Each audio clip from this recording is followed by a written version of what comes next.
আমি তো যাই নাই, তুমি আমাকে জোর করে পাঠাইছো। আরে ডাক্তার, আমি জোর করে পাঠিয়েছি তো কি হয়েছে? যেটার জন্য গেছো সেই কাজটাই তো করে আসতে পারো না, বাবা মাকে কনভিন্স করতে পারো না। আর তুমি এই যে তোমার দাড়িটা একটু বড় করে যেতে পারলা না? বাবা তোমাকে দেখে কি বলছে তুমি জানো? কি বলছে?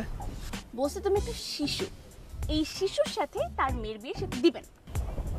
আঙ্কেল জ্ঞানী মানুষ, আঙ্কেল কিন্তু কথা সত্যি বলছে। আমি তো ছোট, আমার তো বিয়ে করার বয়স হয় নাই। আই, তোমার বিয়ে করার বয়স হয় না মানে? আমার বিয়ে করার বয়স হচ্ছে, তার মানে তোমারও বিয়ে করার বয়স হচ্ছে। ঠিক আছে, আর আমরা বিয়ে করব। প্রেমও তো আমি করি না, তুমি জোর করে করছো। প্রত্যেকদিন ক্লাস শেষে শার্টের কলার ধরে ফুচকা খাইতে নিয়ে যেতা। তুমি আমাকে বলছো আই লাভ ইউ, আমি বলছি, আমি খালি টু বলছি, তাও তোমাকে বলি না। ফুচকা আলাকে বলছি 2 প্লেট ফুচকা প্লিজ। যা হয়েছে হয়েছে, তুমি এখন আমাকে বিয়ে করবে আমি কিছু জানি না।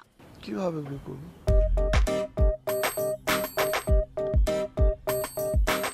আমরা পালায় বিয়ে করব। পালা কি করবো? পালায় কি করব মানে?